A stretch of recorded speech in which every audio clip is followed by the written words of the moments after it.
All right, welcome to the October 2021 Global Innovation Field Trip.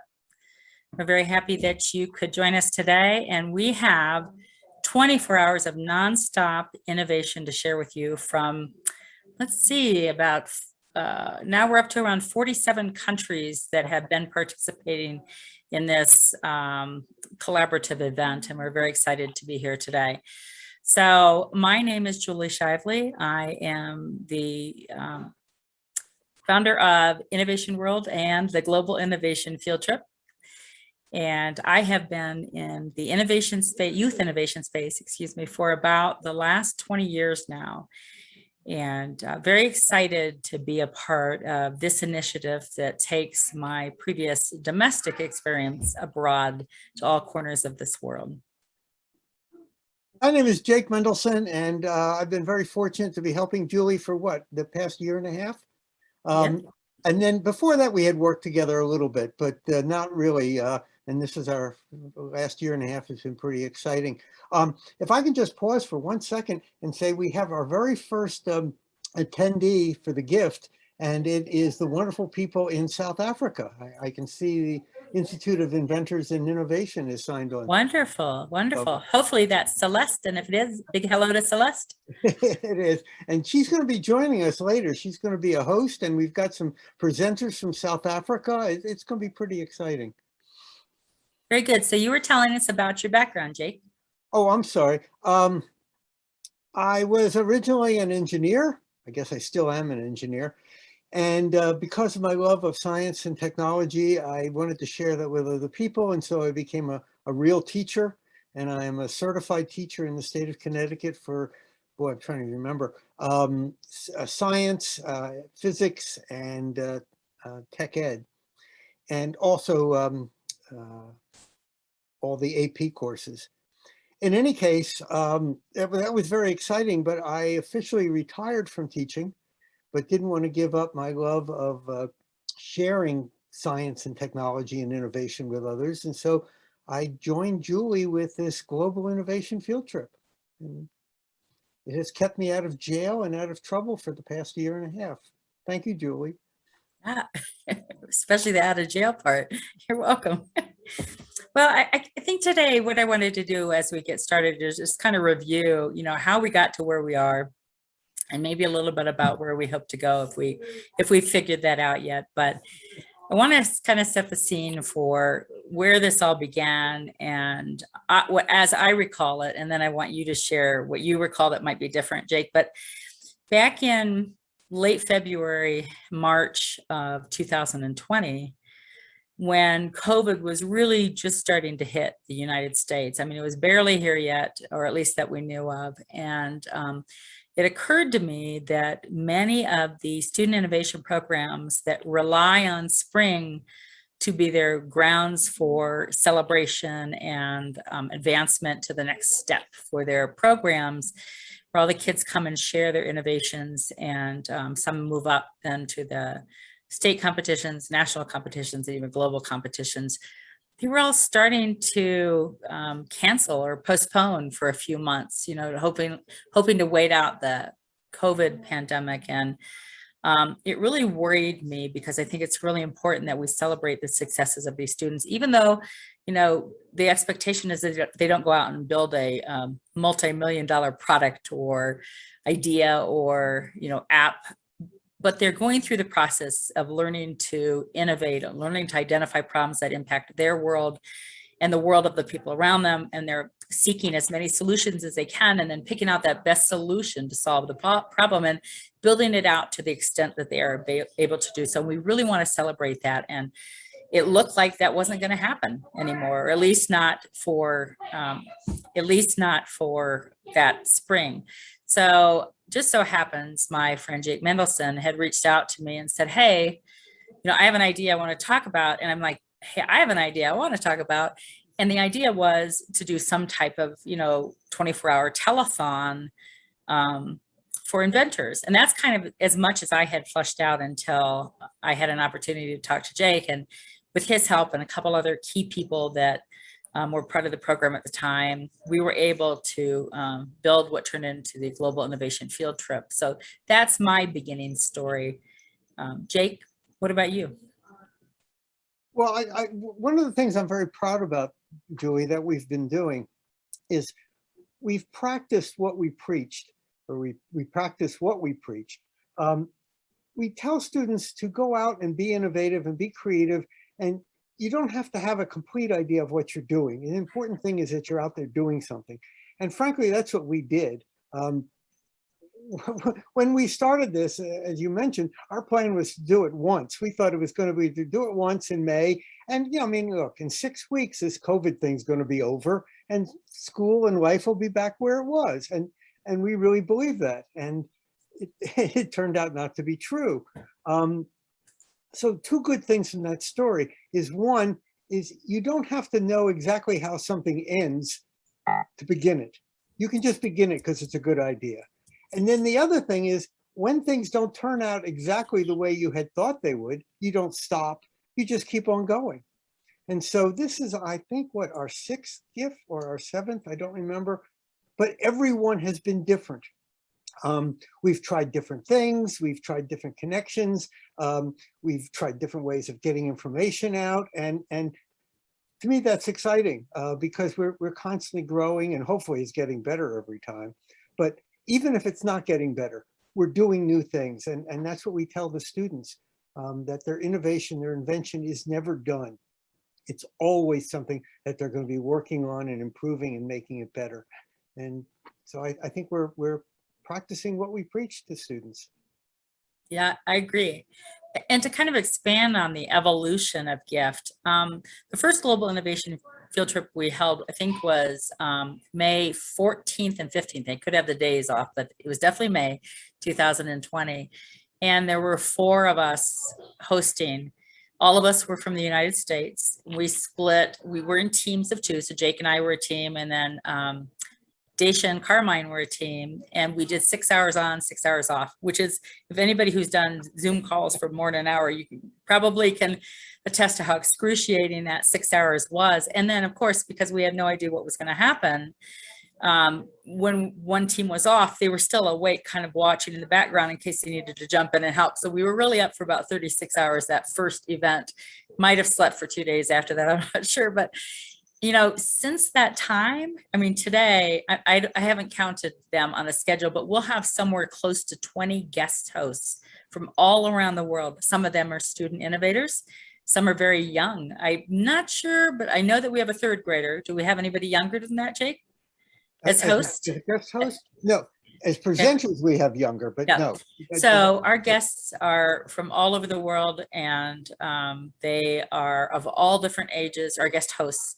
And it makes a huge difference in what you get to see and what you get to experience, instead of just watching Jake and I or Carmine and Daisha for 6 hours on and 6 hours off. So we encourage you to send YouTube chat questions to the hosts as well, or comments if you think they're doing a great job or love what they're doing. And please send them little comments as well. You can go on live. We are live on YouTube right now under the Global Innovation Field Trip channel, and you can comment to us or ask us questions that way. So that first one was a bit excruciating, but a lot of fun. And as Jake said, it was kind of we thought it was a one-off.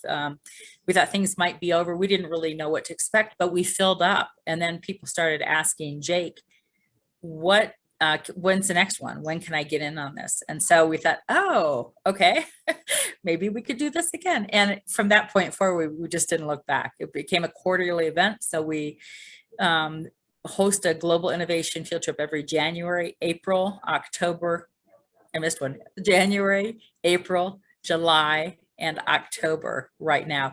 Might increase over the years, or we may diversify it in some other way, but right now we're on a quarterly schedule, still 24 hours long. We're proud to do that. And there's a lot of benefit behind doing a 24-hour event, because when it's day here, it's obviously night somewhere else. And to be inclusive as we possibly can for the whole world, that 24-hour allows everybody in their own comfortable time zone to be able to participate in the program.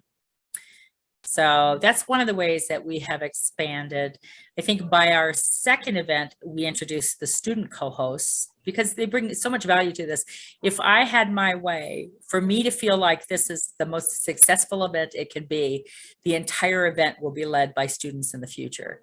And that's what we're working towards at some point, where we may be behind the scenes helping some, but they are fully capable of doing this without us, and maybe more so without us. So by the time we got to the third Global Innovation Field Trip, I think that we instituted a competition.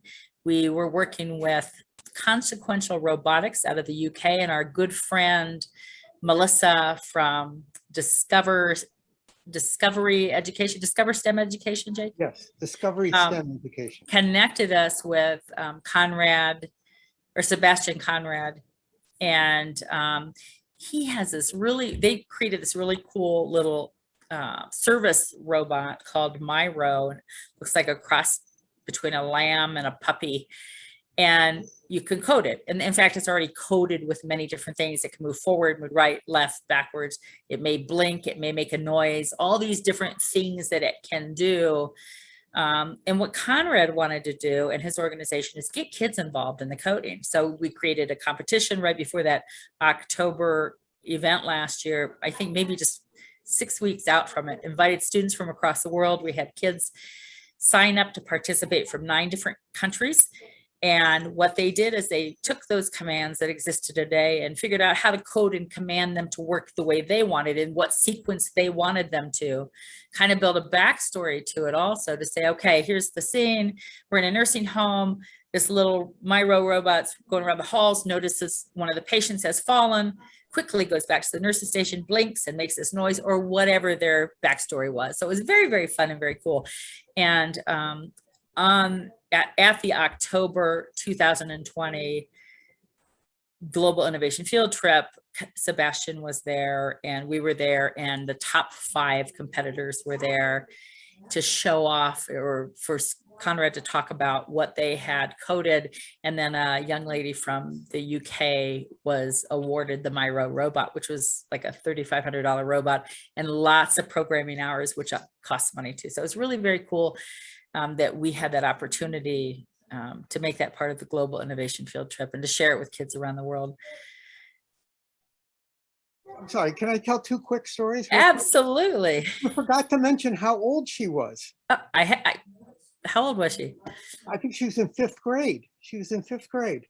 And it was a programming, and she legitimately, we had 17 and 18-year-old students in this contest, and her program beat them. So that's one story. The other story is we had a group of international robotics experts judging this. Julie wasn't judging it, I wasn't judging it. And we submitted the program and the information to this panel of judges, but we didn't tell them anything about the students, obviously. And so one of the judges was a very distinguished professor at a major university in the world that you've heard of. And he was very impressed. And so he said, can I get the name of the student who won? Because I was very impressed and I'd like to offer them a scholarship to our university to study robotics. And I said, well, that's very nice, but you're going to have to wait a little bit. And he said, why? The student can start in the fall. And I said, she's in 5th grade. She's only 8 years old. And he went, oh my goodness, I had no idea. So that's just, that's one of the things that happens. Yeah, it's pretty incredible. Jake, why don't you share a little bit about the next big thing that we added, the youth program, the youth discussion panels or team discussion panels. As I mentioned, every time we do this, we're doing things differently. And GIFT has turned out to sort of be a Christmas tree, and we hang all these ornaments on it and different things that we're trying. When we originally did this, we had sort of envisioned this, that it would be students by themselves giving a presentation about what they had done. And then we obviously realized that not everybody is working by themselves. Many times they're working in teams and in groups. And so the next time we did it, it was more of groups doing this, okay, talking about what they're doing.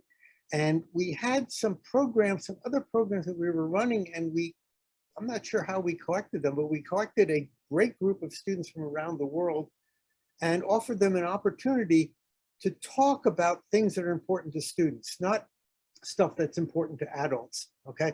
But the world from a student's point of view. And frankly, at this time, this was the summer of 20, and the world was really in turmoil because we were realizing that this COVID was not going away in 3 weeks. And it was a lot going on. And so we had a panel, and I think there were students from 5 or 6 different countries on this panel, talking, 5 different countries talking together about issues that were important to them. You know, what is happening in school? How is this affecting you? What is innovation in your life? You know, what do you see for your future? And it was a great panel. I think at that time they did it twice.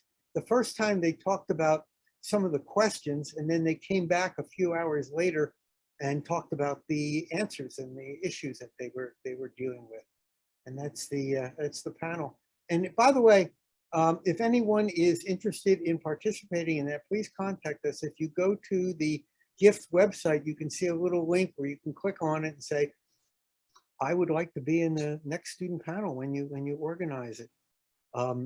Julie, can I just mention one more? Of course. The Christmas tree. We are encouraging people to give a presentation in English, not because English is a better language, but it's a more globally diverse language, and more people speak English around the world than any other language. And so if you're trying to talk to the world, you might want to do it in English, but there's no reason you have to. And so I think it was back in April or January of 21, we had a whole group of students from Latin America, different countries in Latin America, giving their presentations in Spanish. And that went over extremely well. And this time, this gift that we're doing, there's a group of students from Brazil who are going to be giving their presentations in Portuguese. And so I think this is very exciting that it's becoming a global, not only geographically, but linguistically. And I'm very, very happy and very proud about that. The other things that we can bring in, we haven't done this yet, but we've been talking to people who are involved in the deaf community. And I would love to have some deaf students give presentations, and they can do it in sign language, and that would be wonderful. And we already had a young woman who is blind, and she gave her presentation with a PowerPoint and everything. And so, you know, we're trying to bring in all parts of the spectrum of the human variety that is out there, and make it open and available to everybody. I just want to give a shout out to Shireen from Deaf Kids Code, since you mentioned that she'll be working with us on trying to orchestrate that, but you know, it's really not that difficult. And I think that her students would love to be a part of this global platform. Another thing that we did this past few weeks that we can add to the list of things we've done is we, through a friend of ours named Anand from India, who's like the king of connections, introduced us to Marcelo from Brazil. And Marcelo is the president of the International Federation of Invention Associations, IFIA. And he is the contact who is helping bring Brazilian students to us for this gift program. And so one of the things we wanted to try out to make it a little bit smoother for his students to sign up, because English isn't a common second language for Brazilian students. They just speak Portuguese. So we've added to our Global Innovation Field Trip website a translator for Portuguese, and we'll be adding fairly soon.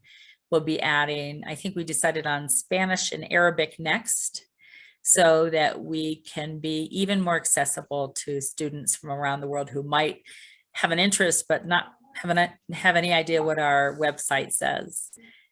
So one more thing that I would like to say about the the um, the program itself and what this does. I really think that this whole program is about two things: celebrating innovation and collaborating with the world. And that's what it lets us do. And I think proof just showed up on this Zoom. One of our collaborators who is from South Africa, Celeste from the Institute of Inventors and Innovators, was just sitting out there watching the show, and we invited her to collaborate. And it's just really important to us. We're accessible and open to people across the world, and very nice to have met Celeste a while back, that she has been a host for us on more than one occasion. And we do some other things outside of this program with her. And welcome, Celeste. Thank you for joining us. Thank you very much, Julie. Hello, Jake. It's a very exciting thing for me to be here and to take part in such a wonderful initiative. I'm still bowled over every time I think about it, every time I wonder at how you actually manage to pull this together. When I get this schedule of these are the speakers, and they will be speaking at this time across the world, all beautifully coordinated. It is quite amazing. But more than that, it's what GIFT and what IFG is doing for South African innovation and invention, and our youth program that we are very interested in developing, of course. So it's an extra exciting part, and it just makes me sound very knowledgeable when I go to my exco and I say, well, of course, GIFT, well, of course, IFG. So I thank you for that opportunity as well, besides my personal growth as well. So thank you for this opportunity. You're welcome. When are you hosting, Celeste? I'm hosting tomorrow, tomorrow meaning Sunday in South Africa. So obviously Sunday in South Africa, but it would be, I think it's about 8 o'clock your time. You are 6 hours behind South Africa. Yeah, so for anybody in South Africa that might catch this, what time in South Africa will you be on? Or what time will you be on South Africa time, I guess is what I should 12 noon. You're on 2 o'clock to 4 o'clock on Saturday, on Sunday, and then again from 5 o'clock to 6 o'clock on Sunday. Nope, Jake said 12 noon. I'm saying 12, did I say 12 to 2? Yeah, 12 to 2. 12 o'clock, 12 noon to 2 o'clock on Sunday, and then again from 5 to 6 on Sunday. Yes, that's correct. And I'm actually very thrilled, Jake. I think by chance, I even got one of our South African presenters in my slot. So I shall be welcoming you. I'm very thrilled about that. No, Kim that will was not by chance. That was deliberate. Oh, well, you see, all these things they come. It's just serendipity in action. Here we go. Jake is that Oz behind the curtain when it comes to the schedule. He makes things like that happen.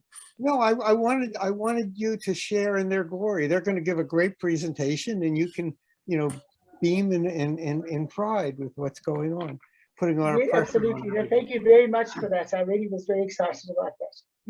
One of the things that the GIFT has done, I'm sorry, I just keep telling all these little stories, but we have given students an opportunity to connect with other students around the world, and they are discovering differences around the world. Obviously, lots of differences. One of the things that I love when we have regular meetings, and I watch people in South Africa and people in Chile, and when I'm bundled up because it's winter for them, for me it's summer for them, and I can see the seasons change. But in any case, students are also realizing that there are differences, but they're realizing similarities. And one of the things that has happened is we have students who are now working together in groups that they have created themselves. So what's happening later on is a presentation given by two young students, and I think they're both about 10 or 11 years old. One is from the United Kingdom and one is from India. And they are working together, giving a presentation on a topic. And that's something that us adults didn't create, but they met each other through this gift program and now are working together to give a presentation. There's another presentation given by two young women, and one of them is in Saudi Arabia and one of them is in India. And once again, that was done spontaneously by the students themselves. And I just think that's incredible that those kinds of things are happening. And that's the whole reason we do this. I mean, that's why we do it. And that's exceptional. I didn't want to stop talking about GIFT until we also talked about what GIFT needs. We've done a lot of really great things in the last year. We want to do a lot of more great things. We want this to continue to evolve and to grow. We're not 100% solid on what that means to us yet. And I think we're working on it. And as we have more people that join our team or come into that influence sphere of ours, we start to put that together. And so we're absolutely looking for people who are interested in joining the GIFT team. We love that people are hosting and love that people are presenters, but we are looking for a few good people who have an interest in coming aboard and helping be one of those influencers to help us take it in the direction that it not just supports our country, but their countries as well. So people like you, Celeste, and other leaders from organizations around the world who have an interest in being a part of the team and leading the direction of it, we would welcome you to do that. So that, and then of course, funding. We are a self-funded organization at this time, and we are not in this to make a fortune. Our hearts are in this, or we wouldn't be here. We do everything we can to support and promote youth innovation, but it always helps to have funders to help with defray the cost of some of the things we do, like webinar costs and costs for videographers to help us splice up the videos that will result from this 24-hour event. And we'd like to see a series of maybe challenges or prizes, challenges that might result in prizes for each of the future global innovation field trips. So if anyone's out there that knows of an organization that would be a good fit for a program like this and really wants to get involved in the youth innovation movement, please send them our way. We'd be happy to talk to them and share with them and discuss how they could collaborate and get involved and make a huge impact in this space for kids, not just in their own country, but for kids all across the world. Yeah. Anything to add to that, Jake, before yeah, you're absolutely right. Nobody here you're going to see is being paid any money to do any of this. And in fact, we have a webinar, and Julie is paying for that out of her own pocket. So it's not only that we're not making money, we're not even at zero. It's all negative. And we don't mind because that's what we're doing. But I would really love to get some funding to help support the students even more. You're going to see students who have created things literally out of cardboard because they don't have any other materials. And I would love to have some sort of an ability to give them some physical support, whether it's physical or otherwise. You're going to see presentations in which essentially it's just a slideshow. The students live in areas where they don't have a computer, they don't have Wi-Fi, they have a semi, active telephone, and they take pictures and they send the pictures to me, and I sort of cobble them together into a presentation. Obviously, we can't give the student a Wi-Fi system. We're not going to rewire their entire community, but that's the kind of excitement you're going to see. There's a presentation later today, and you're going to see the student in a trash dump, because that's where he gets the materials for his innovations, for the things he's building. He goes to the city dump and rummages through broken pieces of equipment. In fact, we've got two students who are doing that, but one of them sent me a picture of the trash dump. And that's the kind of stuff they're dealing with. We would love to send them, simple things, screwdriver. And so large parts of the world, you have very, very creative students who have no support at all. And we would love to be that kind of support to them. So if you're an organization or a company or an individual who would like to help us as we help the students, please let me know, and we will give you credit. We will rename an hour for you. We'll put your banner up, whatever you want. because we're here to help the students. Another thought as you were talking about some of those students is it also doesn't also have to be money to help the students. For instance, the student that we have in Ghana, Lord Christus Botang, he is actually presented, not live, but presented at every one of our gift programs. So all 6 of them, because he's been able to take his little broken cell phone and put together little video snippets that he sends to Jake.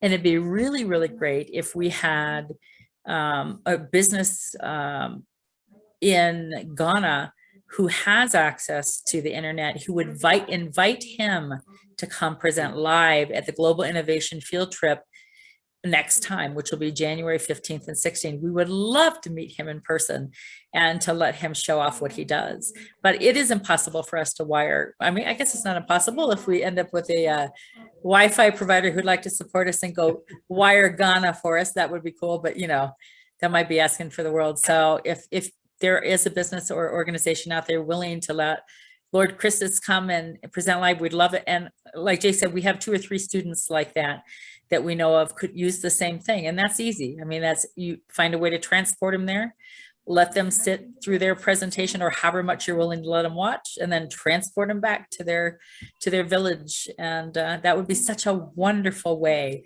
to help these students. By the way, I don't think I mentioned, we are live streaming right now on YouTube. We are recording this on Zoom. And then after we're finished with the show, we will take the videos, and I think it'll be spliced into 69 videos this time, Jake. Is that what you told me? You're doing the work. You splice it. I don't remember. Presenters, we have 68 or 69 presenters. Yeah. So actually it'll be about 70 once we do the beginning and ending, and we'll put them up on the Global Innovation site, which is globalinnovationfieldtrip.org. Click on presenters, and you can see all of the last programs we've had. Every single presentation is on there. We're almost at 500 presentations now. And we've had about 500 presentations from 47 countries. And I'm not sure how many actual presenters, but way more than 500, because often we have many presenters on at the same time. So Celeste, do you have anything you'd like to add before we move on to the next, whatever our next is? Yes, just to come back home, to my home, to South Africa, we have a lot of very exciting plans in the making with our youth program that we are trying to develop. And we want to stretch over border. And I do have some of the contacts that you might need for places like Ghana and Kenya and Uganda. And it's quite exciting for me to listen to this wish list of yours, because it's, maybe I picked up the idea from you, but at the same time, it's already on my shopping list. We need to get a sponsor for inventors packs, for makers spaces. So it could be something very simple. So it could be that I did pick it up from you, Julie, or from Gift in general. But regardless, we've got some very nice plans in South Africa. I'm holding thumbs that they do come to fruition, because, you know, many slip twixt the cup of the lip. But to that extent, I'm actually far more optimistic and looking forward to some very good stuff coming out of our country. Great, great. Thank you. Great. Thank you. And Celeste, thanks so much for joining us this morning.